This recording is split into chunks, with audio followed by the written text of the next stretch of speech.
નમસ્કાર, મારું નામ ડોક્ટર ગુંજા ચેતનભાઈ છે. હું ધોરણ 7 માં અભ્યાસ કરું છું. નમસ્કાર, મારું નામ કાવેરા યુગી ભાવેશભાઈ છે. હું ધોરણ 7 માં અભ્યાસ કરું છું.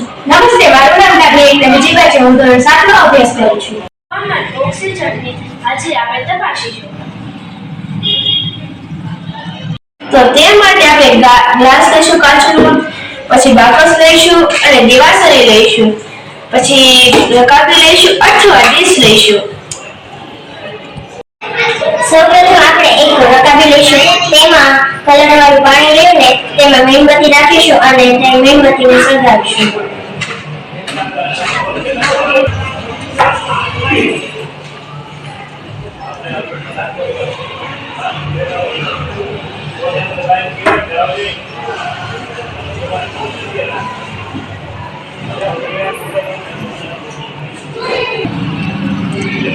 આપણે થોડી વાર તે મીણબત્તીને સળગવા દઈશું. પછી તેના ઉપર ઊંધો કાચનો ગ્લાસ મૂકીશું.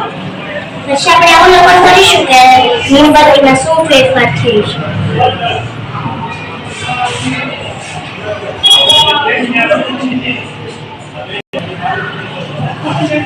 તમે જોઈ શકો છો કે મીણબત્તી બુઝાઈ ગઈ છે અને પાણીની સપાટી થોડી ઉપર આવી ગઈ છે.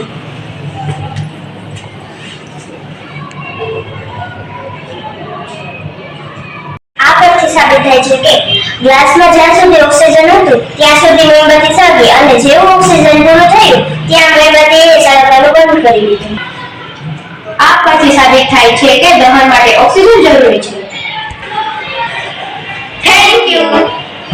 થાય છે કે ઓક્સિજન હતો ત્યાં સુધી મીણબત્તી સળગી અને જે મીણબત્તી બુઝી ગઈ તેમ ઓક્સિજન પૂરો થતા પાણી ઉપર આવી ગયું.